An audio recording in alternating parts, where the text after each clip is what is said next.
and welcome back to Behind the Mask. I'm one of your hosts, EJ, and joining me today is Lori. Hello. T. Hey, everyone. And our guest, Sherry. Hi, guys. This episode is episode 24, which we're calling The Masks of Transformation. Just a friendly reminder that anything discussed in this podcast is not to be used as a diagnosis or a replacement for conversations with your own doctors, therapists, psychologists, or other medical professionals. As you saw in the intro, we have a guest today. Her name is Sherry. She actually was invited by Lori to join us. Lori and her connected on a Facebook group online, and I think I will let Lori do more of the introduction. Good morning. Yes, I met Sherry, God, goodness gracious, almost 3 years ago. Yes, it was 3 years ago now. Online.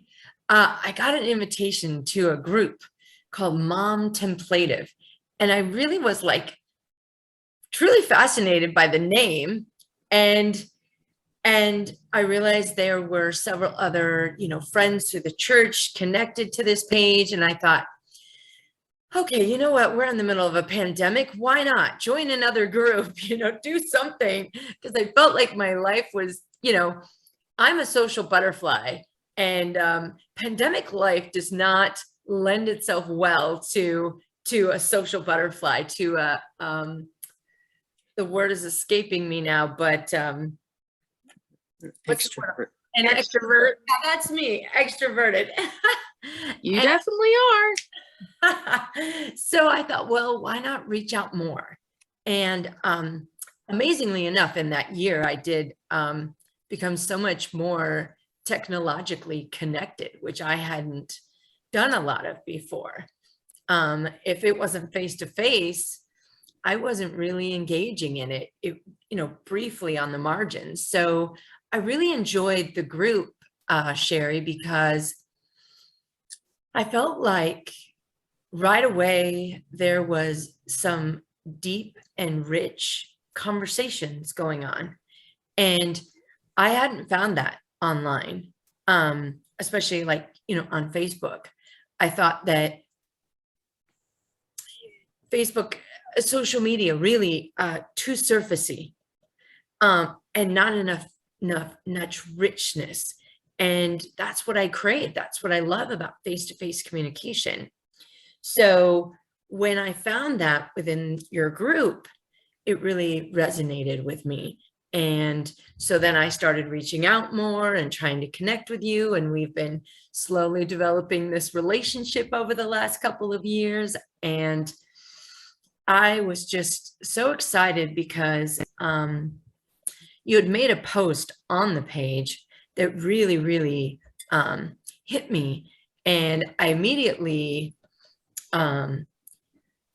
called, EJ and T and said, I think we have a perfect person for a guest. Let me read this to you and share what she said. And everybody agreed that it was just right up our podcast direction. And so having said all that, I'm going to go ahead and let you talk a little bit about your group and yourself. And then I'd like to, when you're done, read the little thing that really resonated with me. And then we can maybe do some question and answers after that. Sure.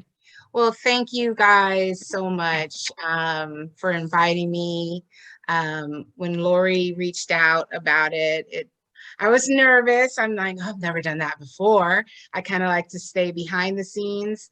And Lori, once she asks you something, you're just like, okay.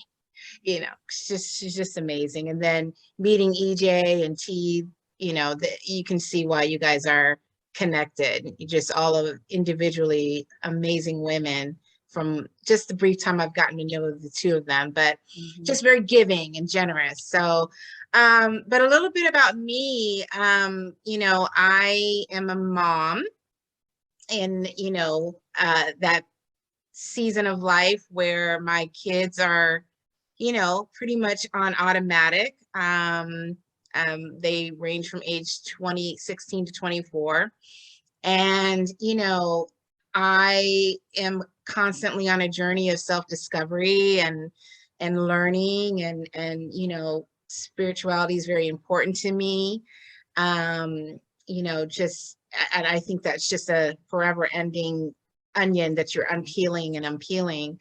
And like Lori, when the pandemic hit, it just really kind of knocked us all off our feet.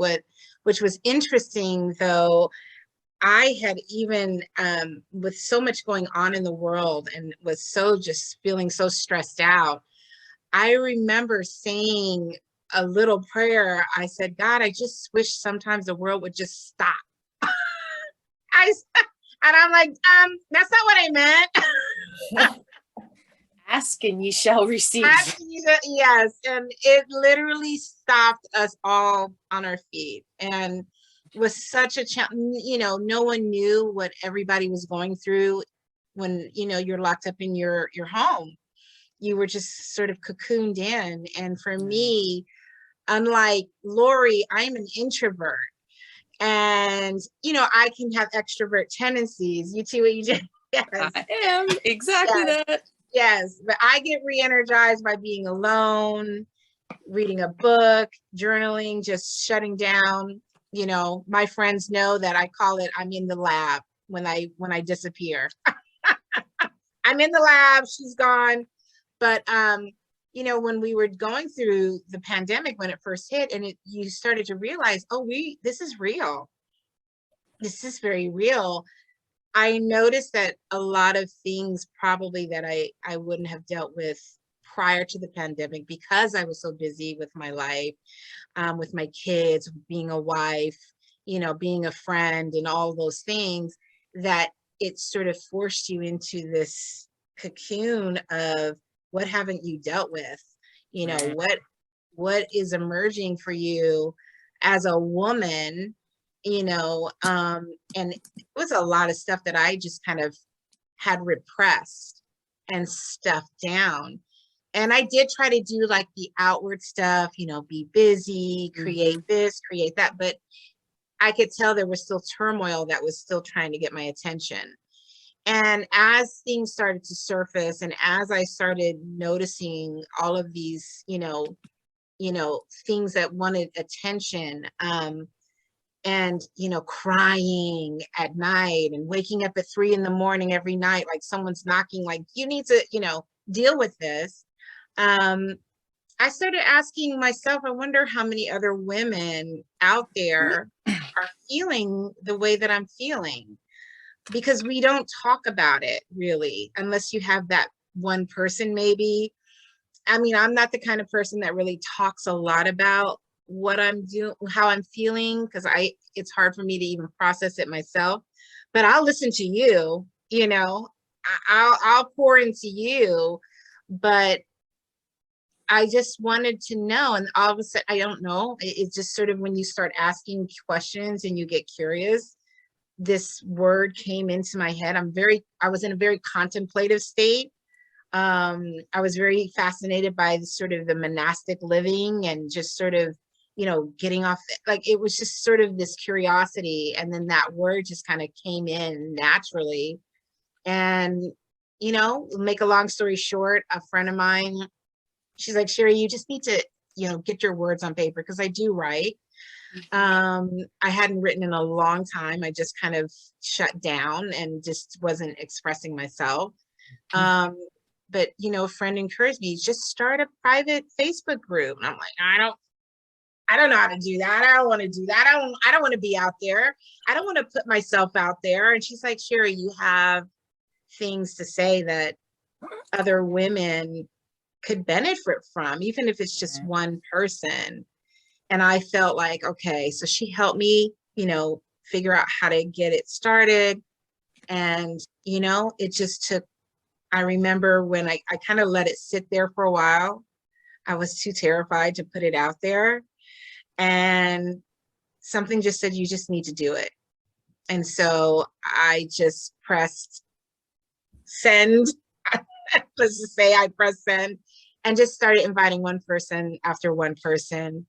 and I get emotional about it because I remember the DMs I would get from these women. Oh my gosh, Sherry, oh my God, I feel the same way. And just from the posts and it just, I didn't care if it was that one person, if I could just get one person. And so it's it's grown, and it continues to grow, and it continues to evolve. I feel as I evolve and change and grow. And it's something that it has been a challenge to be vulnerable online, let alone offline. So that's it. I mean, I think it's just continue as I grow, it'll continue to grow. And it is what it is right now. And I've actually changed some things on it. And as you guys noticed, and I'm trying to take it more out there, take it out of private and getting it more mainstream to more people, more women. And it's not just for moms. I know the word says mom templative, but it's for every woman in every season of life, whether you're widowed, divorced, single, a single mom, a single woman, all of the facets of life, because as women, we are all faceted. So Amen. That's it. That's me. It's Thank you for wonderful. sharing. Yeah, thank you. It reminds me, years back, I got invited to a book club while I was at Gonzaga, and you had to get an invite to this book club, but it was women from all different faith backgrounds and different walks of life, and probably the most amazing book club I've ever been in.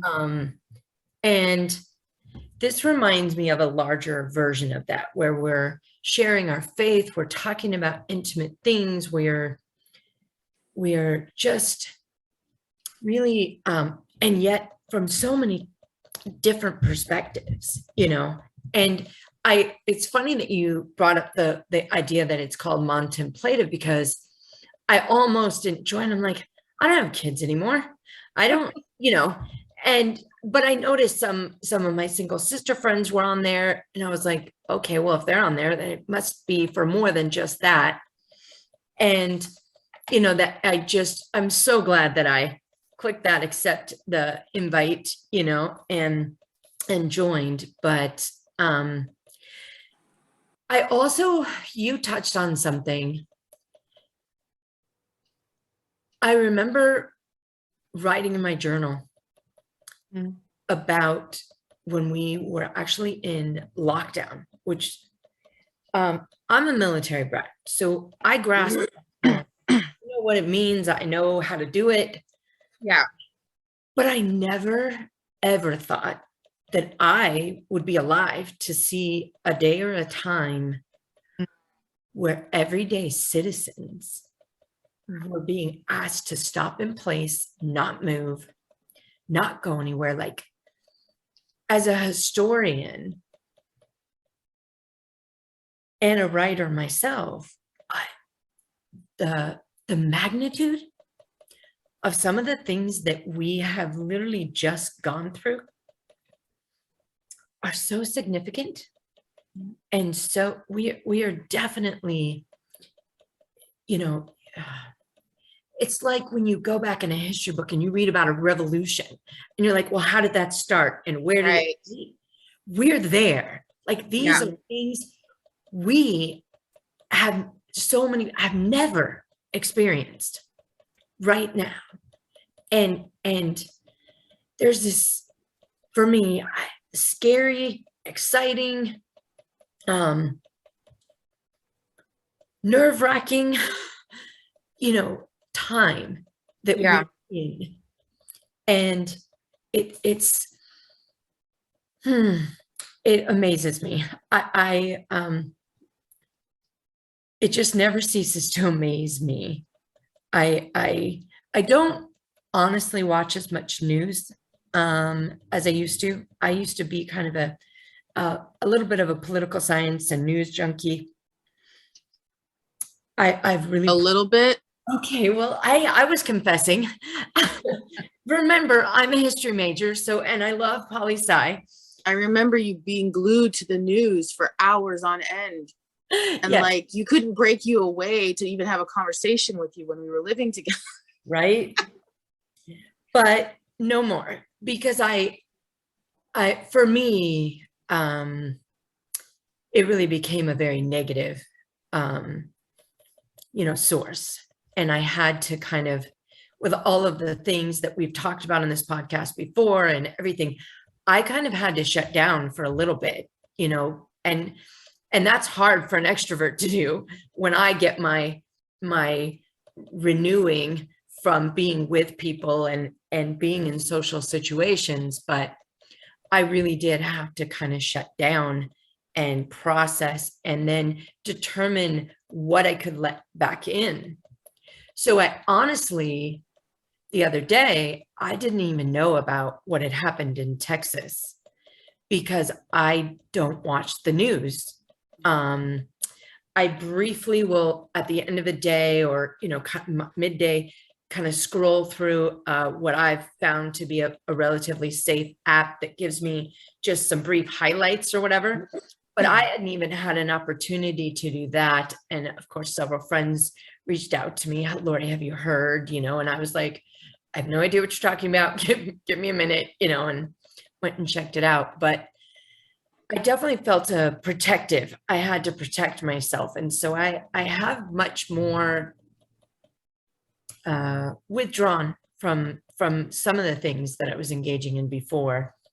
But this has just been an amazing time of change, a scary time of change. And what you're doing with your group, what we're doing with this podcast, what we're all of us, it's interesting because every single one of us on this panel, we're all writers and we're writing and we're doing. I mean, T and I are working on a book, purposeful versus toxic positivity. Mhm. And, we're all trying to make some changes and record history and to use the gifts and talents that God has given us to, even when we're scared and even when we're nervous and we don't like to be up front and all that, we're stepping up to the plate and we're saying, okay, God, use me. Yeah. What Yeah. can I do? What is it? Who says in the Bible, send me? Is that Isaiah or Job? No, it's not Job. I think it is Isaiah. But whatever. Yeah, Job didn't want to go anywhere. Yeah, no. Yeah, I was gonna say Job was not a fan He of and Jonah were pretty, yeah. Yeah, Job and Jonah were, kind of stuck. Yeah. I think it's Isaiah, but God is knocking and he's constant and he says, send me. And I feel like each one of us in this group has responded and said, not comfortable with it, but send me. I'm going to go. I'm willing to go. I'm willing to step out and do these things. And for that, I'm grateful for each one of you, but I'm also in this way, I'm really proud of all of us. And I think that what we're doing is a courageous thing. And it makes my heart happy. Yeah. Well, I think it's, I mean, the motivation for me to start that group, was because I felt that I wanted to add to someone else's happiness or to, also give them, this sort of window into, hey, you're not alone. Hey, I'm struggling just as much as you are. I do not have it all together. This is what I think on this day, and this is how I felt on that day, and this is how I responded to my kids or my husband or my best friend, or, a lot of friendships fell off for me. There were friendships that I completely shocked, but in hindsight, and I look back and I'm going, oh, I understand why that friend that I had to move away from that. There was so much, I think, that we as a society And, I mostly, obviously focus on women that we were going through. And when you feel like, and social media just perpetuates this perfect life, right? And I've been prone to that. I want to share my kids' graduation. I want to share the happy times, but I also want you to know that my life isn't perfect, that I do lose my temper and I do, I do have a messy house and, all the things. It's like, whether you have faith, you have belief or not, I think that we compare ourselves so much as women that we don't give each other that grace and that mercy. But when you're in a community where you're like, oh my God, she can relate to me, or I can learn from someone in a different season of life than me, someone who's older. I learned from the younger ones. I mean, EJ is younger than me, and she's going to be teaching me some things. And, there's so much wisdom that I gained from this younger generation. But, I just hope that I just hope that, one woman can be impacted. And I know that if you share, if you don't share, nothing happens. It just stays with you, right? And what you guys are doing, you just, hey, however it formed, however you guys decided to create this podcast, it's getting out there, and even if it's just one person that heard it that day, like Lori, when you told me you were impacted by what I wrote, I didn't even think that was, I was terrified to put that. I'm always terrified to put myself out there. And so the encouragement I got from you telling me that when you read that, and what you shared with me, how it resonated with you, like it checked all the boxes. It meant so much for me. It filled me back up that it made me want to continue to give. Yes. So we have all been chatting, and I'm dying to hear some of your wisdom. Yes. And I see you chomping at the bit. Come on, give us something. I was just going to talk about the fact that I'm also an introvert. It's an area that Lori and I often have to balance out in each other. And it usually surprises people, but I'm definitely an introvert. And one of the things that I noticed through this pandemic was that in the beginning, we went on lockdown, and it was very odd. I actually had papers to carry with me to say that it was okay, that I was not at home. It was very, very strange. I was like, I never had to use them, but it was still because of the agency I work for, we were deemed that important enough to have to be able to travel around because we serve the community. But and I also got to leave my house to go to work because there's no one else in my office. So, but I did all my sessions via video and or phone. And so, but at first I thought, nah, I think I'm gonna like this because I'm such an introvert. And then one day I realized I was developing symptoms of depression, and I had never been depressed, not like that, appropriately sad or depressed about a situation, but never actually having these symptoms of depression. And it took me by surprise. And then I remembered some studies that are out there of how much we need to be in the same room with people, that our hearts speak to each other. Literally, our hearts speak to each other. We are, one heart will recognize that another heart is in the room. And so that was in the mental health field, that was a big concern about the pandemic and putting people on lockdown and isolation. And I remember I would even get angry when I would see the ads of, find a different way to connect through video. And I'm like, you can't. I mean, this was the best we had, and we were going to make the best of it. But we saw an extreme, very, very high increase in depression, anxiety. I work for domestic, we work with all victims of crime, but one of them is domestic violence. And we knew we were going to see an increase in that too. And then child abuse, there was going to be an increase, but we wouldn't get the immediate reports because there was no one reporting. And so there was just so many things going on. But anyway, I realized in that moment when I realized I was having these depression symptoms that something, we needed to address that. And find ways to address that, to have that physical contact with others.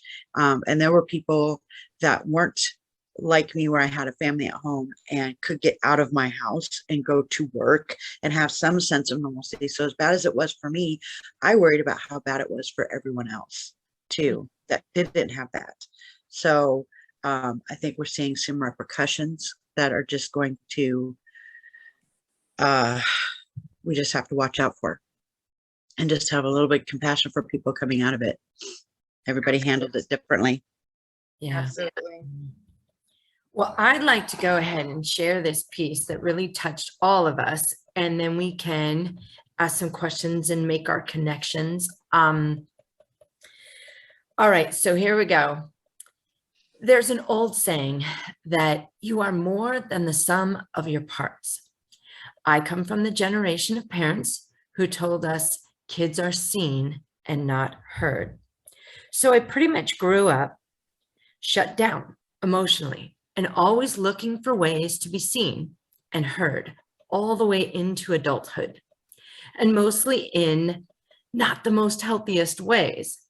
As I am on this continuing journey of self-discovery, I am learning that there are so many layers to who we are, so many beautiful, painful, messy, and glorious parts of us.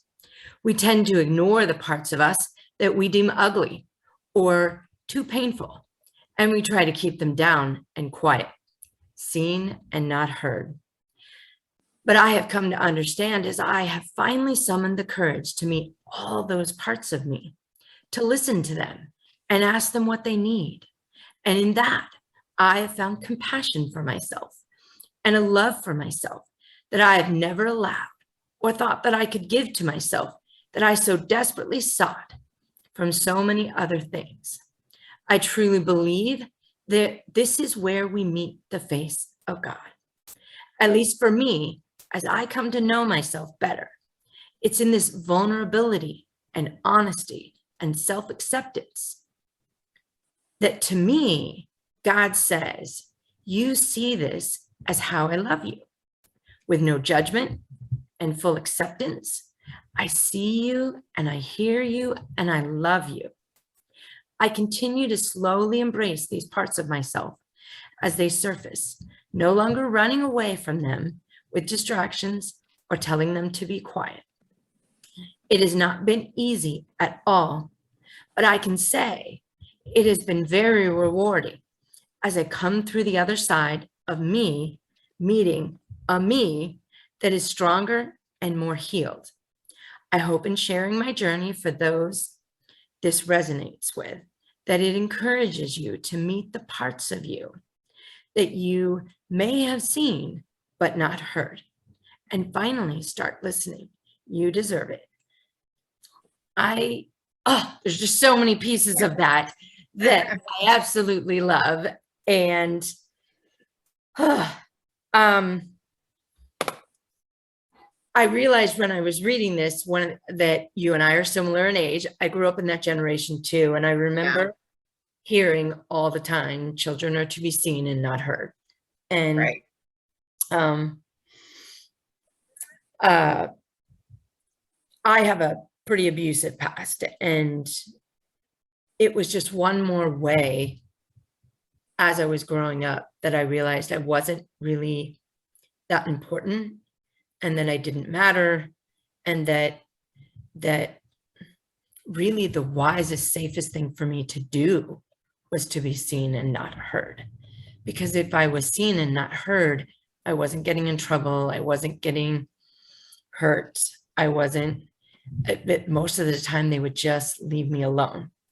It was when I spoke up or when I acted out in any form that wasn't deemed appropriate that I had to pay some pretty severe consequences. And I remember when I first read it, Sherry, I cried because it brought up so much emotion for me. Things that I've long since dealt with, and I've been actively going to counseling and working on these things. But I cried not because I was still buried in that or that I was running. anymore because I really did spend a lot of my life running. But that I was on the other side of it. And it was actually I know this sounds crazy, but it was a beautiful cry. It was I a love it. cry Love that. that said, yeah, but you've already gotten behind that mask. You're already dealt with that, and it was just this voice saying, no, keep speaking up, keep talking, keep doing the things you're doing. And it was a beautiful cry, and it was a beautiful connection for me. So thanks for that. That means a lot. It makes me emotional hearing you. When you read it back to me, I'm like, I wrote that. I mean, You did. As writers, I'm sure you guys know, you're like, when it's out of you and you read it back or someone else reads it, you're like, oh, okay, I wrote that. Okay. But as our world shapes us as children, and everybody has experienced, to hear how it affected you and the way that you read that. For you, that's interesting to me, because for you didn't want to, that wasn't something you wanted, because then it would bring attention to you, which you were, not wanting, because it brought very negative consequences, and so I think that it's amazing and interesting to me how something that is personal can be it's a different perspective for someone else, and yet bring that kind of emotion. It's pretty powerful. It's very powerful. Thank you for sharing that. Yeah. Ladies, is there, you want to share which you? So, so for me, it was really powerful on a personal level, definitely. But it was also powerful as a professional, because these are the things that I'm trying to teach my clients, is that life is messy and imperfect, and that but we can still know who we are through that. And the word that comes to mind the most is acceptance. This beautiful acceptance of each part as you go through it. It's just a piece of your story. I have to teach clients that we've got chapters. All of us have chapters, and a good book has some bad times, but what makes it a good book is that the bad times are conquered and they're dealt with. And Right. so, and then the other piece to that too is that really touches on that, is the thing I teach clients is about core beliefs. What at the core of us do we believe about ourselves? What is our I statements? I am lovable. I am worthy. I am this. I am that. But most of my clients come to me with, I am unlovable. I am unworthy. I am, all of these things. And those are the things that they have to pull out and look at. And what you wrote here really addresses that, so that they can change that I am statement to something that is more true and honoring to the self. Because most of the time those core beliefs that my clients come with are either untrue or they're warped, and so it's been used as a weapon against them. So that's what this really spoke to me, is that process that my clients have to go through to get to that place of peace and acceptance. Wow, that's powerful. Peace and acceptance. I think we're all on that search for peace and acceptance. And Mountain Play is a very inclusive group, very inclusive. And the fact that you said that, I see that everywhere, that people just aren't accepting of themselves. And we're constantly looking outside ourselves for validation, and how you see me, that must be who I am, or how I am, instead of really learning to love ourselves. And, for me, it's a constant, how does God see me? How does, that's sort of where I kind of get my, my cocoon and safety. It's like, as long as he thinks I'm great, but I have to believe that as well, right? It has to Right. come from inside. And, I felt always as a child, as a little girl, I always felt like I was outside the window looking in at everyone else. I had to figure out how to get in. And if I can morph myself into this way, or act this way, or be the good girl and say all the right things and please everybody, which ended up getting me into some very, precarious situations, and even, situations that no child should be in, because you're constantly looking for that acceptance, that love, that please see me, see me, see me, see me, see me, see me. And the flip so- side of that is some kids will act out to get that attention. Absolutely.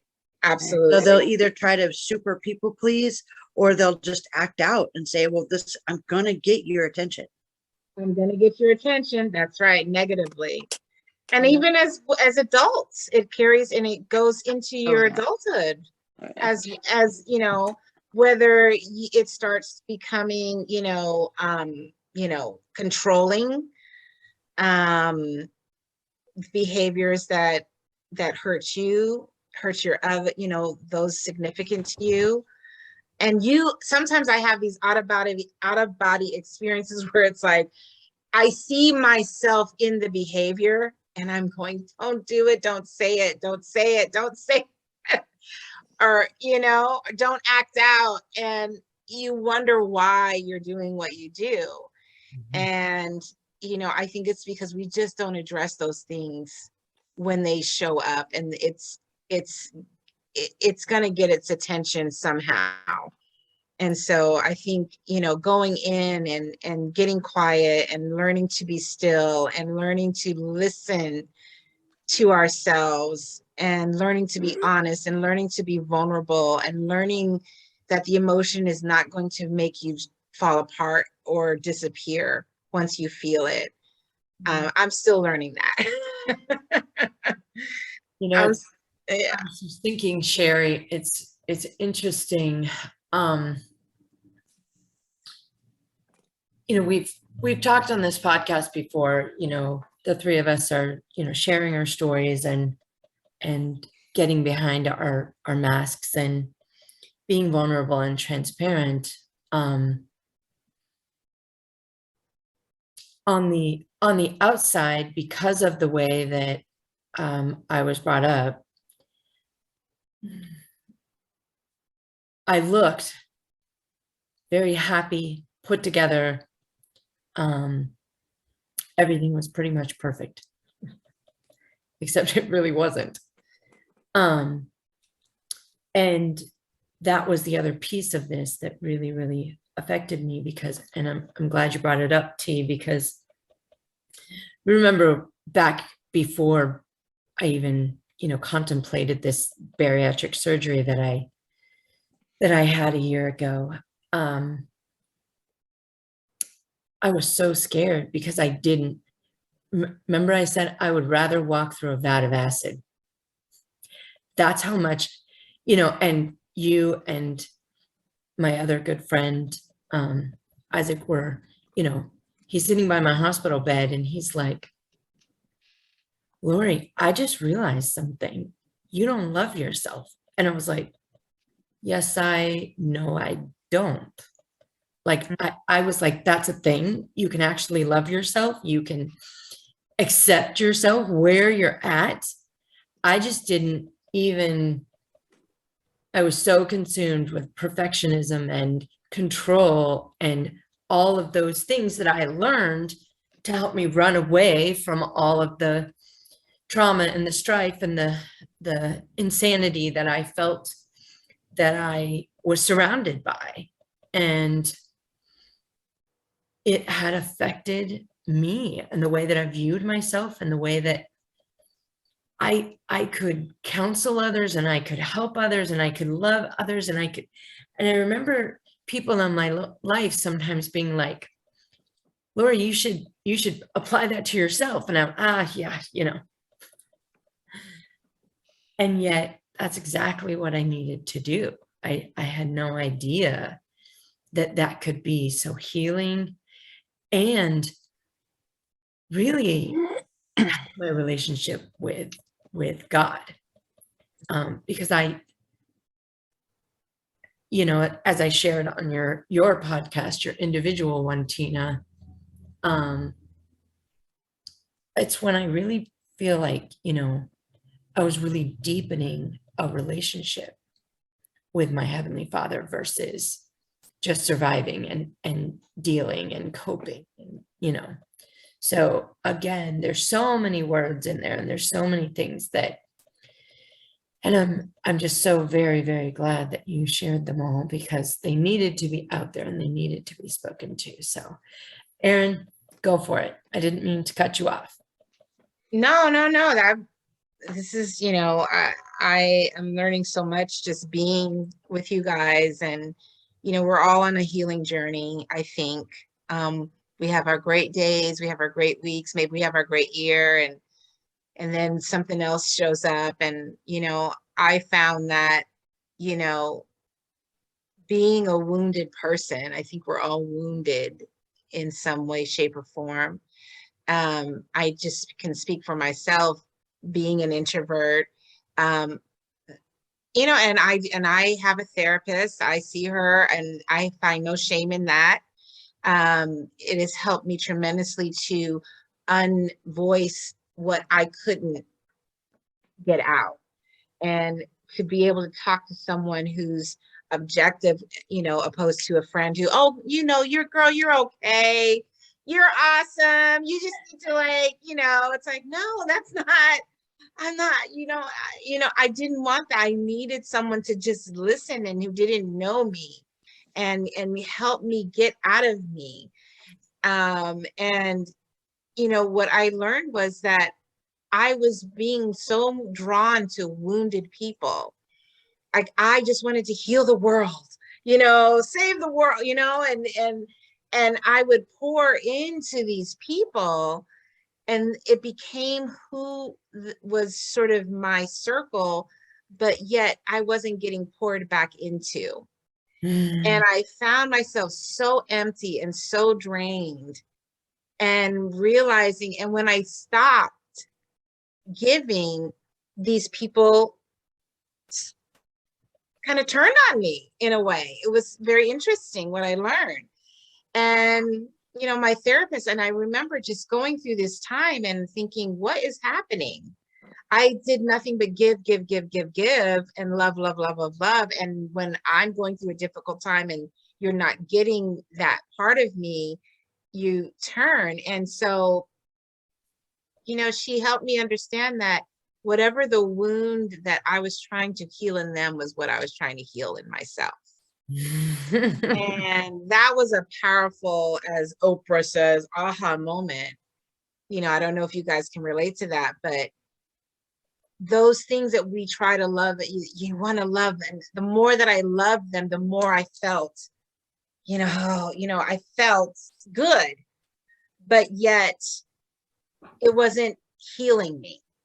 Yeah. And when she said that the wound that I was trying to heal in others was the wound I was trying to heal in myself, that there was a younger version of myself that needed to be healed, that I needed to give that love to. Like Lori, you were saying, you needed to learn to love yourself. Well, what does that mean? That seems so abstract. What does that mean? I need to go to a spa. I need to what? No, it's so much more. Right. It's so many layers. And T, I'm sure you, and from your profession, that you understand that on a level that, a lot of us are trying to figure out. But learning to go back and listen and love those times in my life where I didn't feel seen or heard, and allowing myself to speak up where you may not agree with me, that, that people pleasing part of me, where I may lose a friend because, it's not a two-way street, risking things, putting yourself out there it's a scary thing. It's a scary place, and you kind of see your world shrink. But then all of a sudden, what happens is, this other thing forms that you could have never imagined, right? That's beautiful. And I then love, yeah, you're also at that point, you're talking about how sometimes people will leave because you're putting this value in there. That just means those people who leave, that means that what are you really missing from that person then? If they can leave at that point, what had you ever really gotten from that relationship if they could just leave like that? And so that would be one of my points. I also want to kind of mention, as you're talking, I'm kind of picturing a well. So we dig a well to get water. Sometimes wells dry up. So how are we going to fix that? Are we going to dig deeper to get the water, or are we going to try to take and add in water from the outside? And if we're just adding in water from the outside, we're not really addressing the reason the well went dry to begin with. I love that. Sometimes we just have to dig deeper. Oh my gosh, T, I love you. Give me goosebumps and chills. I know. I love that. I love it. It's so funny because you said that, and I realized I did ask that question. I even though I had a moment of grief, I realized I was like, I didn't feel too bad that that person wasn't in my life anymore. And I'm like, why? I've known them for like 8 years, and we were in each other's lives, and how come I'm not feeling, and it's what you said, and I wish them well, and I am grateful for the time that they were in my life. Yeah. No doubt. But, and I also learned that the capacity that they had to be able to be for me what I needed, it wasn't there. And I had to understand that. And it's like what you said, T. I love that. I'm gonna contemplate that after we get off. I know. Pouring in versus the digging deeper. What I Wow. have loved about our podcast is every week there's these nuggets, there's these things, and T, that was the nugget this week. And there's this growth, there's these revelations that we have, and it's amazing. So I'm excited. EJ, I know we've all been chatting away here. What do you want to say about your response to the thing? Well, you know me, I'm just kind of chilling. So you guys are all kind of in the same generation, so I'm not. I grew up in the late 80s, early 90s, where my parents had been the generation that was seen and not heard. So they didn't want me to be raised that way. Right. So I was raised as an only child. I matured a lot quicker because I was involved in adult conversations earlier than maybe I should have been. So there's sometimes I think back to like, I didn't really have as much of a childhood, but I also feel like that matured me to be the person who all my friends could come to in school and be like, I'm having this problem, and then I could help them through it. So I did notice through, I think, middle school or junior high for me, and high school, that I was the one that everybody that had problems would come to. But then when I had the problems, I had no one to go to because I'd have like that one friend I could talk to, which I think is why my mom and I got to be super close, because I could talk to her about everything. And so I remember, getting into college, and, it's not often that you keep in touch with many people from high school. And, I'm coming up this year, I'll be celebrating my 20th reunion. And it's just like, wow, because I graduated in 2002, but You're not old enough, just saying. I know so many people are like, there's still people that think, they're like, wait, you're 38, almost 39. And I'm like, yep. And they just don't think I am. And it's funny too, because my other podcast with Katie and Grace, my two friends, Katie's in her 20s and Grace is in her early, I just turned 20. And Grace was born the same year that I graduated high school. Oh, So my. it's funny because Oh like my we were gosh. just doing a podcast last night and I said something like, oh, what was the phrase? It was something that was real popular. It's like, it was along the lines of talk to the hand, but it wasn't that one. And I was like, oh my God, I just showed my age. And neither one of, like, I think Katie knew what it was. And Grace was like, yeah, I don't know what you guys are talking about. I was like, yeah, it's just a saying from like the late 90s, early 2000s.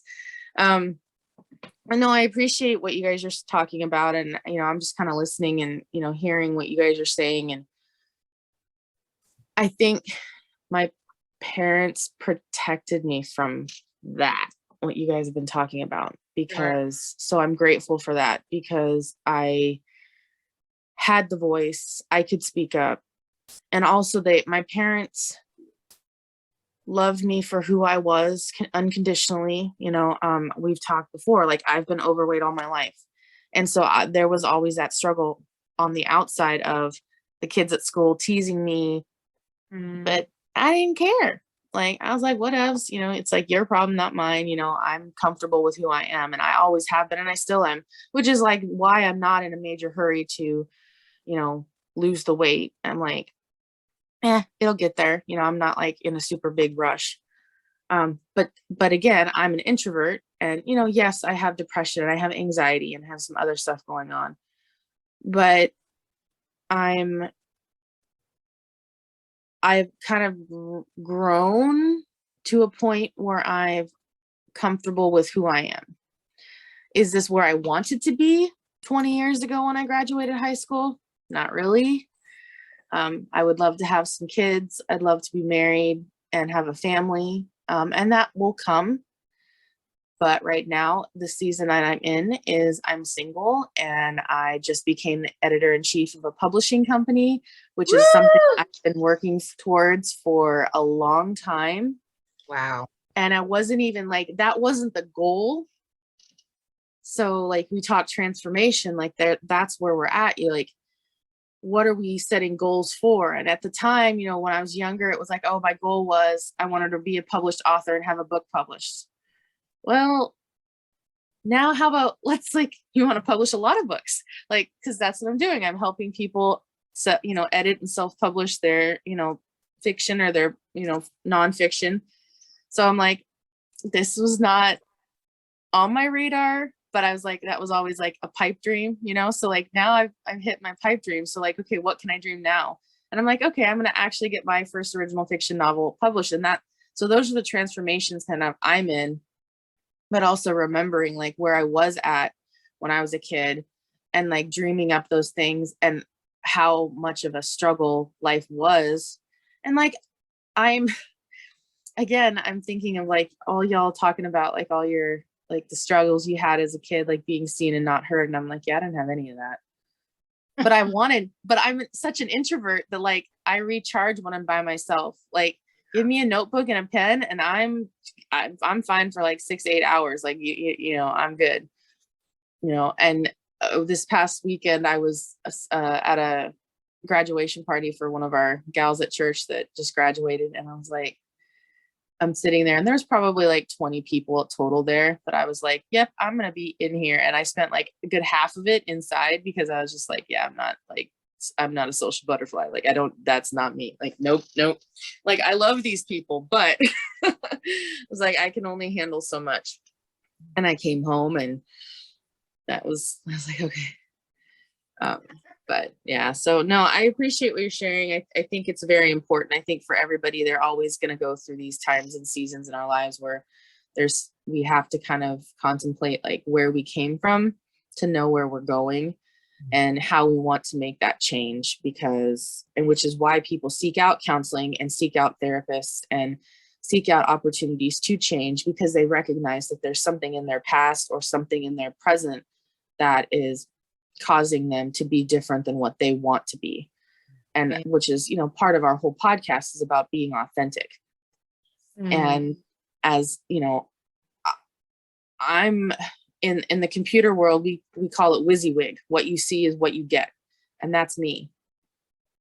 What you see is what you get. If you come at me and you start talking to me, I'm going to talk to you, but you know, you be mean to me, I'm more than likely not going to talk to you. you know, and I know that in some ways that's not necessarily a Christian attitude, but I have to set boundaries. And if Right. somebody comes at me and treats me poorly, I'm going to have no desire to be a part of your life because I'm, but if you come at me and you're, caring and concerned and, want to be a part of my life and you make that clear that that's where you want, I'd be more apt to welcome you into my life and share about my life. So we have to, like, boundaries is a huge and important thing in this.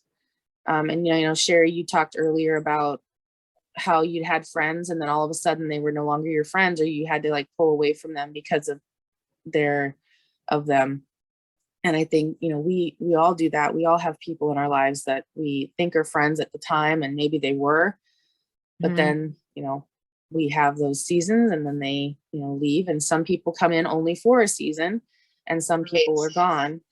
And I know there's that saying, like, leave only footprints, and so people have come in and left footprints on our hearts, and some leave and some stay. And I've gone through that too. I have a guy that has been I call him my brother. How long have we known each other? Forever. Yeah.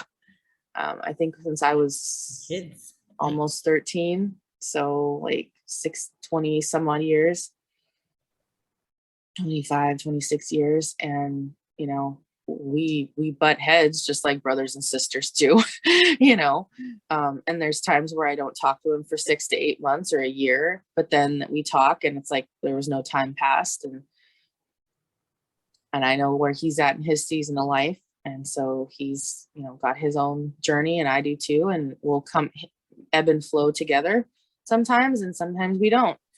Right. But then there's other people that have been in my life that I thought were friends, and I'm like, yeah, I don't need you in my life, and I've just let you go. And I know that I lost some friends when I was really in my deep depression, because I didn't know at the time that I was in the deep depression, and so some of my actions and attitude was being reflected from the depression, not so much my own mental, like how I wanted to act, and so they just couldn't handle that. So it just was really like, it kind of tore us apart, and that happens, so like, yeah. So I really think this is a good conversation. And I'm definitely looking forward to getting into the Facebook group and, chatting with other people as my, life allows. And thank you, Sherry, for coming on and sharing your journey, your testimony with us, and being a part of, because you're starting this, and I know you've said in the past, like, you're working on starting a blog to where you can share it with more people. And I think that's going to be super awesome to start sharing. And yeah, we're going to work together outside of this on some things. So yeah, I think this is great connections. Thank you, Lori, for introducing us and having, thank you for joining us today on the podcast. And I hope it wasn't too stressful or nerve-wracking, because we try to make it as easy as we can. No, you guys were amazing. And EJ, I just have to say before you sign us off, wow, just such a wise young woman. I have no words. You just, you've been quiet most of the time. And then I really was curious, like, I wonder what EJ's thinking. And just everything that you shared, spot on, just, about boundaries. I mean, for you to understand that at such a young age, that I'm only learning, that's why I say we got to learn from the youth, just like you should, we have some things to teach too, but everything you shared, just thank you so much.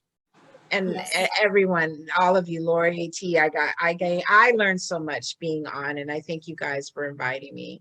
I really enjoyed it. Right.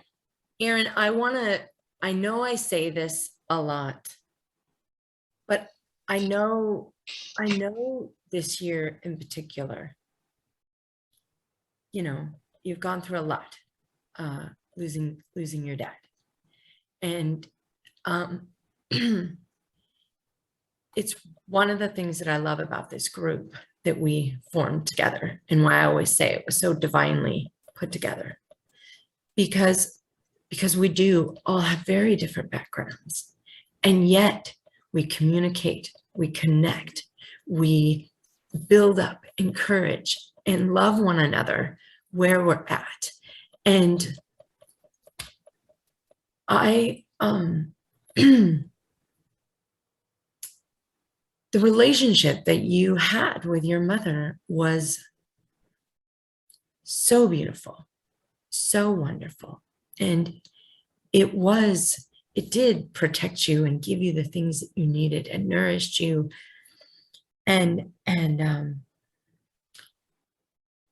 I know this year you've been talking about feeling a little like an orphan.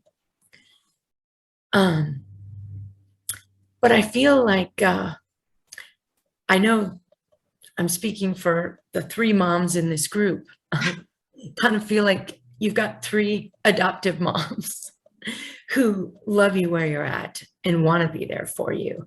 And though traditionally your parents, your biological parents, are gone, God is providing for you in a way that is beautiful and tells its own story and gives you new opportunities and is going to continue to help you grow and blossom and be the person that God wants you to be. So I, one of your besties, am forever grateful that you continue to share your story in this group with us, and never be too quiet. You have a lot of wisdom, young lady. No, You I have appreciate you have it. a 3rd mama bear here. Oh, thank you. I really appreciate that. And it has been tough. But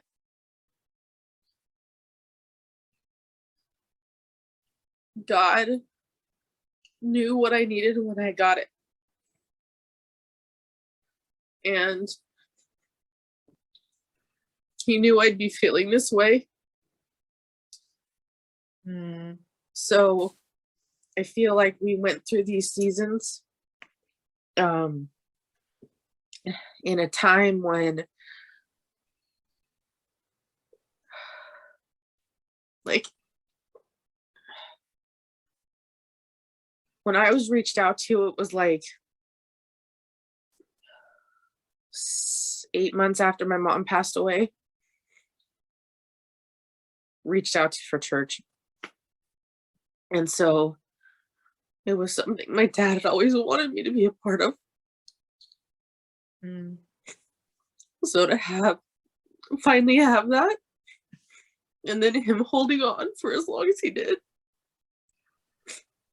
allowed me to truly get myself in a good footing in my life. So he knew it was okay. And seeing the things that I've been blessed with since his passing is just more confirmation that he didn't die in vain. And that he set up things for me so God could truly work in my life, and I could allow it and not hold back. And I see, like, I'm glad that I had them for the time that I did. But I also know this is how God planned it, for the kids to bury their parents, not the other way around. And while it sucks more than you know, I'm glad it happened the way it did, and neither one of my parents are suffering anymore. And that's important to me. And I know that they're watching over me, and they're going to provide and continue to provide for the rest of my life. And this new career, I don't think either one of them imagined something as big as that. But here I am. And that's a huge milestone for me, and something that I'm proud of. And I know they are too. Yes. Um, do you want to share anything while Erin gets to pull herself together? Because she's the only one who can wrap us up. I just gotta say, Erin, it's very brave to be vulnerable. Yes. There's something in vulnerability that allows others to come close Yes. and share your journey with you. And so I really appreciate the fact that you're willing to do that. That's such a hard thing to do. So, and there's a lot of things in what you said that a lot of us can connect with, even those of us who have parents who are still alive, and understanding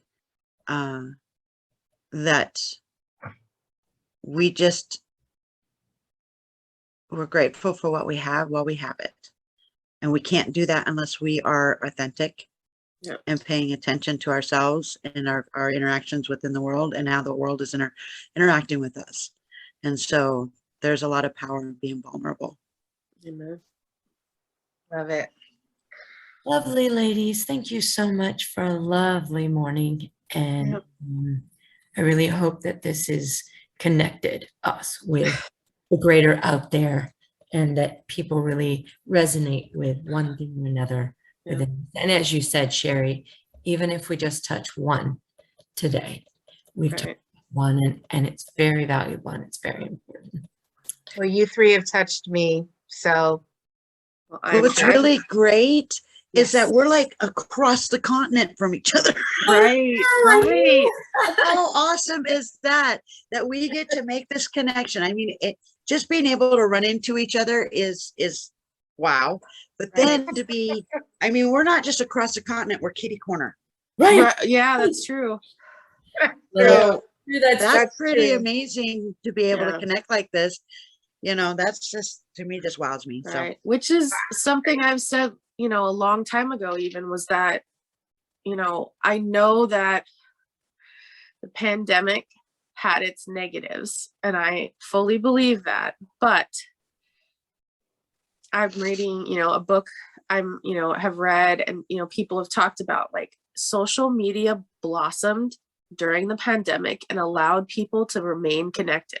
I know that physically not being in the same room is different than being on Zoom. I do understand that, but this right here is proof that Right. you can be in I other agree. places and be going through the same seasons or not and can support somebody else or vice versa.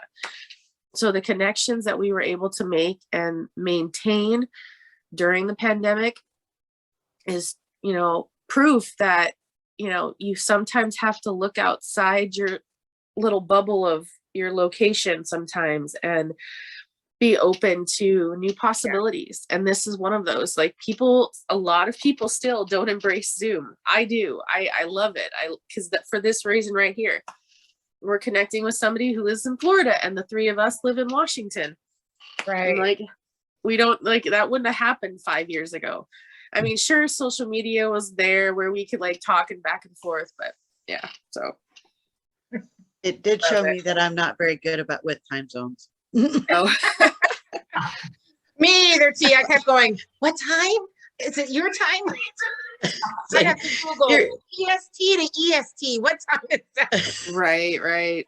For me, it was just like, okay, this is what time it is right now. We're going to be on in an hour and a half. There you go. That works. I'm currently trying to connect with a woman who's in Australia or Oh my goodness. on an island outside of Australia, but over on that side of the world. And we're trying to make this meeting happen. I'm like, you're a whole day like ahead of us. I'm so Yeah, like 19 hours, something like that. 19 hours. Wow. I'm like, I'm so lost. I'm not sure how we're gonna do this, but we're working on it. Lori might have to wake up before 10 a.m. in the morning. You know, I our good podcast, luck. that's I it. hear No. not a morning person. No. Well, thank you guys again for having me. Thank you so much. All Been right, very special. EJ, wrap us up. Yeah. Again, thank you so much, Sherry, for joining us. And we will share her links in our our description for the podcast so you can check her out. Just a friendly reminder that anything discussed in this podcast is not to be used as a diagnosis or a replacement for conversations with your own doctors, therapists, psychologists, or other medical professionals. This episode is available on Anchor, Spotify, Apple Podcasts, YouTube, and more. Or on Facebook, Twitter, and Instagram as Behind the Mask PC. If you don't use social media, you can email us at behindthemaskpc@gmail.com. Feel free to review us on Anchor or YouTube and leave feedback on the platform you listen to us on, or message us through our social media or our email, because we'd love to hear what you think. If there's a topic you'd like to hear us talk about, feel free to message us and we'll see about making it happen. You can find me, EJ, on Twitter and Instagram as EJ8302. T's other podcast is Our Journey with Jesus. You can find that on Facebook. You can connect with Lori on Instagram as carpesparrow.lorilee and on Twitter as carpesparrowloriel. On behalf of the ladies and myself, thank you, Sherry, for joining us, and thank you for listening, and we will see you all next time. Bye.